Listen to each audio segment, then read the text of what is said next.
वैसे जरूरी नहीं है, लेकिन वीडियो को लाइक या फिर डिसलाइक कर दिया करें। पहले मैं द ड्राउन्ड जायंट मूवी को एक्सप्लेन करूंगी। इस मूवी के स्टार्ट में हम 3 साइंटिस्ट को बीच पर जाते हुए देखते हैं, जिनमें से एक आदमी स्टीवन हमें डेड जायंट के बारे में ये स्टोरी सुनाएगा। असल में इस समंदर में एक दिन पहले एक काफी बड़ा तूफान आया था, जिसकी वजह से एक डेड जायंट बीच पर आ गया था। उस डेड जायंट को देखकर फिशरमैन काफी हैरान थे और इसीलिए उस बारे में पुलिस को इन्फॉर्म भी करते हैं, लेकिन कोई भी उनकी बात पर यकीन नहीं करता। लेकिन जैसे जैसे लोग बीच को विजिट करते हैं तो उनके पास सुनाने के लिए सिर्फ जायंट की कहानियाँ थी। और अब साइंटिस्ट खुद बीच को विजिट करने का डिसाइड करते हैं, जहाँ वो खुद उस जायंट को अपनी आंखों के सामने देख रहे थे, जिसके बारे में वो काफी बार सुन चुके थे। उस जायंट को देखने के लिए बहुत सारे लोग आए हुए थे वहाँ पर, लेकिन कोई भी उसे टच नहीं कर रहा था क्योंकि सारे उससे डर रहे थे। अब यहाँ पर स्टीवन और उसके आदमी अंदाजा लगाते हैं कि शायद उसका वेट 80 टन के करीब होगा। स्टीवन उनसे कहता है कि जायंट के बारे में मैंने ये सुना है कि इनकी एज का अंदाजा लगाना बहुत मुश्किल है, पर स्टीवन उसके नोज और लिप्स को देखते हुए कहता है कि ये एक यंग जायंट था। वो तीनों साइंटिस्ट उस जायंट की बॉडी के आसपास खड़े होकर उस पर रिसर्च कर रहे थे। स्टीवन इस दौरान उसके हाथ के पास जाता है, जो कि तालाब की लुक दे रहा था, यानी उसका हाथ इतना बड़ा था कि पानी जमा होने के बाद वो एक तालाब बन गया था, जिसमें छोटी छोटी मछलियाँ तैर रही होती हैं। स्टीवन का कहना था कि इस जायंट की साइज से भी ज्यादा हैरान कर देने वाली बात तो ये है कि ये जायंट अभी तक एग्जिस्ट करती है। और वो बीच पर खड़े हुए लोगों को जायंट से कंपेयर करते हुए कहता है कि ये तो जायंट की छोटी छोटी अनकम्प्लीट कॉपीज हैं। अभी स्टीवन उसे देखकर हैरान हो ही रहा था कि तभी उसकी एक कलीग उस जायंट की बॉडी पर चढ़ जाती है और वहाँ मौजूद वो सब लोगों को बताती है कि ये बिल्कुल सेफ है। तभी सुनकर वो सब लोग जल्दी से उस जायंट की बॉडी पर चढ़ जाते हैं और ऐसा करके वो लोग काफी खुश हो रहे थे। कोई उस जायंट की बॉडी पर जंप कर रहा था तो कोई खेल रहा था, लेकिन स्टीवन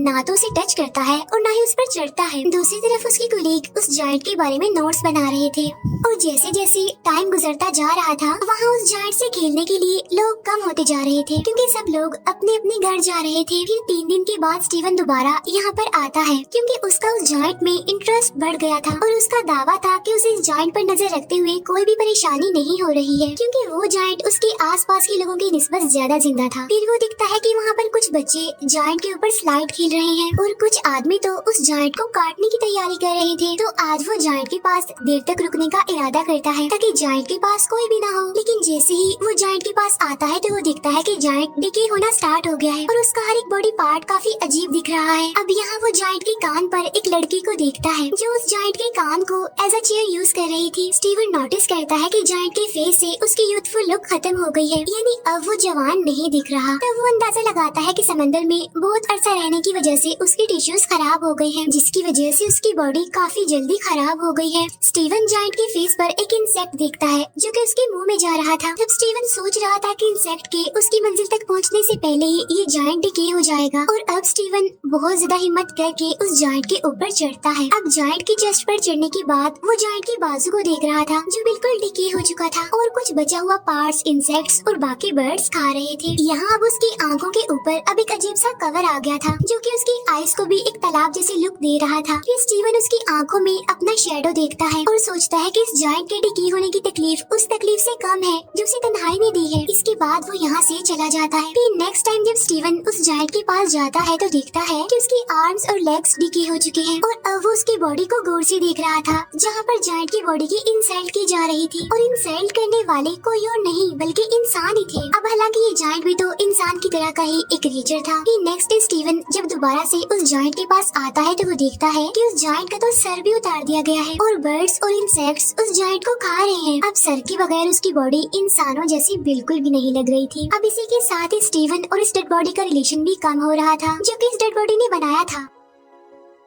फिर इसके बाद वो काफी दिनों तक बीच पर नहीं आता। फिर काफी हफ्तों बाद जब वो बीच पर आता है तो ये देखकर वो काफी हैरान हो जाता है कि अब उसके पास कोई भी ऐसी चीज बाकी नहीं रही जिसकी वजह से वो इंसान लगे और वहाँ पर जो बाकी रह गया था वो उस इंसान का डिकेड गट था और अब उन सब लोगों का उस जायंट पर से इंटरेस्ट खत्म हो गया था। अब इवन काफी महीने गुजर जाते हैं और लोग तो अब जायंट की एंट्री को भी भूल जाते हैं और जायंट की बॉडी के अलग अलग पार्ट्स और बोन्स जगह जगह पर एज अ डेकोरेशन देखने को मिलते हैं। फिर एक दिन साइकिलिंग करते हुए स्टीवन उस जायंट का स्कल एक खाली मैदान में देखता है। उसका ख्याल था कि अगर वो इस सिटी को गौर से देखेगा तो उसकी नोज और एयर्स की बोन्स भी मिल जाएंगी, क्योंकि स्टीवन के मुताबिक जायंट की हड्डियों से बनी ये डेकोरेशन ज्यादा अच्छी है उन यादों से जो स्टीवन के दिमाग में है। अब यहाँ पर उस जायंट के कुछ बॉडी पार्ट्स को सर्कस में भी रखा गया था और अब साइंटिस्ट का कहना था कि जिसने भी उस जायंट को देखा है वो उसे मॉन्स्टर ही समझते थे जो कि मर चुका था, लेकिन वो जायंट उसके लिए आज भी जिंदा था और वो अक्सर अपने ड्रीम में देखता है कि जायंट उसके शहर से गुजर रहा है और अब वो वापस समंदर में जाने के लिए जगह जगह से अपनी बॉडी के टुकड़े उठा रहा है। अब ये मूवी हमें एक डीप मैसेज देती है कि कैसे एक इंसान इस दुनिया में आता है, कैसे लोगों की जिंदगियों पर असर छोड़ता है, वो लोगों से सीखता है, उन्हें सिखाता है,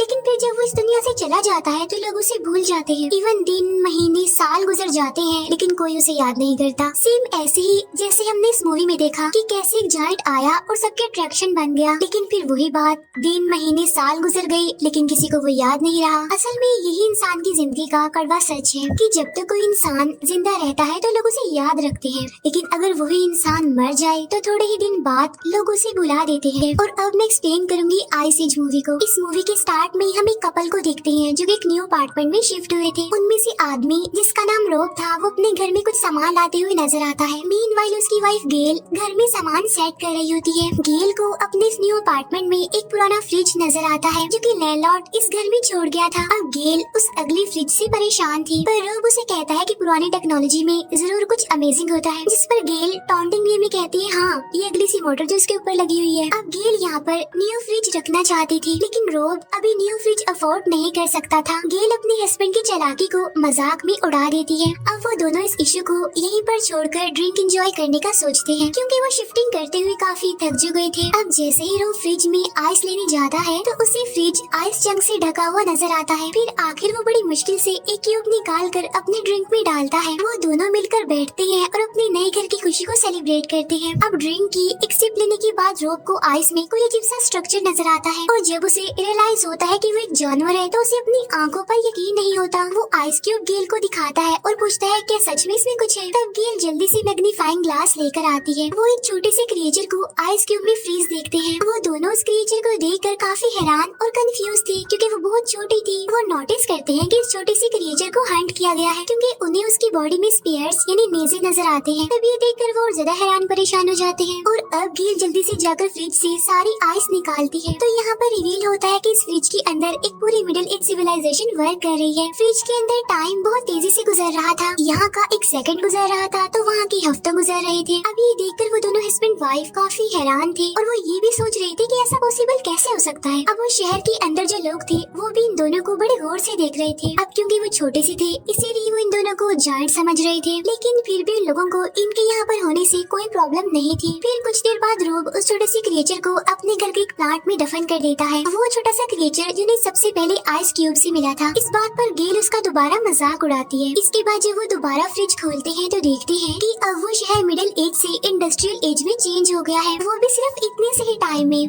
क्योंकि वो सिर्फ थोड़ी ही देर के लिए फ्रिज से दूर हुए थे, लेकिन उस शहर में तो सदियां गुजर गई थी और अब उनकी देखते ही देखते वहाँ पर कुछ ही मिनट्स में बड़ी बड़ी बिल्डिंग्स बन गई थी। अब ये देखकर रोब काफी उदास था, क्योंकि वो उस टाइम को मिस कर रहा था जो उन्होंने स्टार्ट में देखा था। वो सोच रहा था कि फ्रीजर के अंदर के लोग उन्हें क्या समझते हैं, क्या वो इन्हें गौर तो नहीं समझ रहे।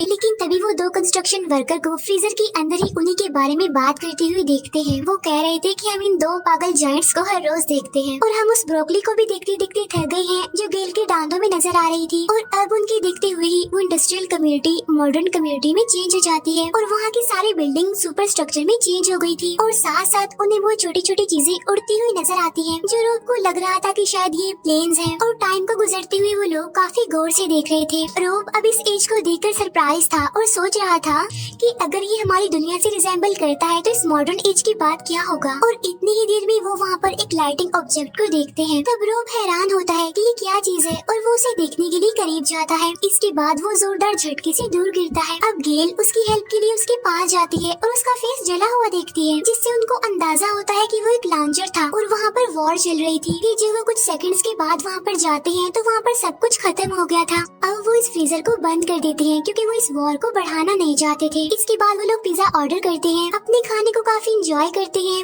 और अब उनको तकरीबन 1 घंटा गुजर गया था। उन्होंने अभी तक फ्रिज को खोल कर नहीं देखा था कि वॉर खत्म हो गई है या फिर नहीं। अब रोब कहता है कि हमें उस फ्रिज को दोबारा खोलना चाहिए, लेकिन इस बार वो शायद डर रहे थे। वो वहाँ पर सब कुछ खत्म हुआ देखने से डर रहे थे, लेकिन जब वो फ्रिज खोलते हैं तो वो काफी हैरान रह जाते हैं ये देखकर कि वहाँ पर वॉर खत्म हो गई है और छोटे छोटे इंसानों ने सब कुछ रिकवर कर लिया है। वो वहाँ छोटी छोटी फ्लाइंग कार्स को भी देखते हैं जो कि सिटी में पर्ल्स की तरह लग रही थी। वो सिटी की इस स्टेज को अपने फ्यूचर से कंपेयर करते हैं। ये अब एक फ्यूचरिस्टिक लैंड थी जहाँ आसमान से बातें करती हुई सुपर स्ट्रक्चर बिल्डिंग इस सिटी को काफी अच्छा लुक दे रही थी। इसके बाद वो सिटी एक पिरामिड स्ट्रक्चर में चेंज हो जाता है जिससे बहुत सारी लाइंस कनेक्ट कर रही थी। अब रोब और गेल को लग रहा था कि सब लोग इस पिरामिड में रहते हैं। इसके बाद सिटी का वो पिरामिड स्ट्रक्चर सारे सिटीज को अपने अंदर अब्सॉर्ब करने लगता है और एक बड़ी सी एनर्जी बॉल में चेंज होकर फट जाता है, जिसकी वजह से सिल्वर स्पार्क उनके पूरे किचन में फैल जाती है, जिन्हें वो लोग बड़ी गौर से देख रहे थे और उन्हें ये सब एक फैंटेसी वर्ल्ड का पार्ट लग रहा था और वो स्पार्क किसी फायरफ्लाइज जैसे लग रहे थे। इसके बाद वो स्पार्क्स दोबारा जमा होकर फ्रीजर में चले जाते हैं, फिर एकदम से सब कुछ गायब हो जाता है। इसे देखकर वो लोग काफी कंफ्यूज हो जाते हैं। रोब को लग रहा था कि अब वो वापस आने वाले हैं, लेकिन गेल को ये लग रहा था कि सब कुछ खत्म हो गया है और असल में ये सब कुछ दुनिया के खत्म होने को जाहिर कर रहा है। रोब अब फ्रिज का स्विच बंद कर देता है। वो दोनों गले मिलते हैं।